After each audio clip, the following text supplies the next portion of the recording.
समुद्र की लहरें तेजी से उछल रही थीं। आदमी ने दौड़ते हुए अपनी शर्ट फाड़ दी और सीधे सागर में छलांग लगा दी। अगले ही पल वो बिजली की तरह पानी चीरता हुआ आगे बढ़ रहा था, लगभग 88 फीट प्रति सेकंड की रफ्तार से। वो था आर्थर, एक मछुआरा जिसे समुद्र ने पाला था। जिंदगी भर उसी से अपनी रोजी कमाई थी। लेकिन आर्थर साधारण इंसान नहीं था। वो पानी के अंदर सांस भी ले सकता था। कुछ ही पलों में उसने जैक तक पहुंचकर उसे सुरक्षित डेक पर खींच लिया। बचने के बाद भी जैक के दिमाग में कुछ और चल रहा था। उसने दोबारा गोता लगाने की जिद की, क्योंकि नीचे पानी के अंधेरे में उसने कुछ देखा था, एक डूबी हुई जहाज की परछाई। जैक को याद आया प्रोफेसर चेन की एक बात।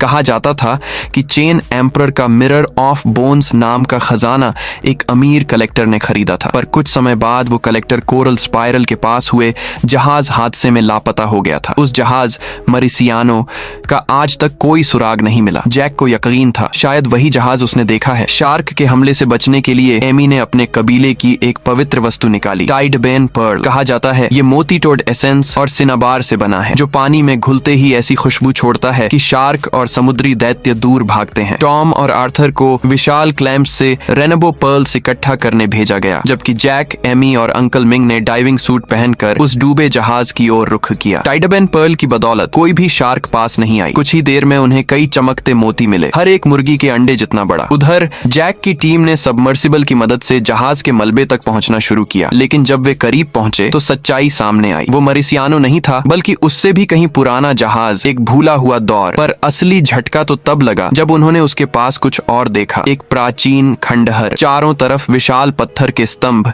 जिनसे हल्की हरी रोशनी निकल रही थी। अंदर कदम रखते ही हवा बदल गई, जैसे वक्त ठहर गया हो। और तभी उन्होंने देखा एक सदियों पुराना शव जिसकी हथेलियों में था एक गोल रहस्यमयी वस्तु। वो पल ऐसा था मानो समुद्र ने अपनी कोई भूली हुई कहानी खुद बयां कर दी हो, एक राज जो अब सतह पर आने वाला था।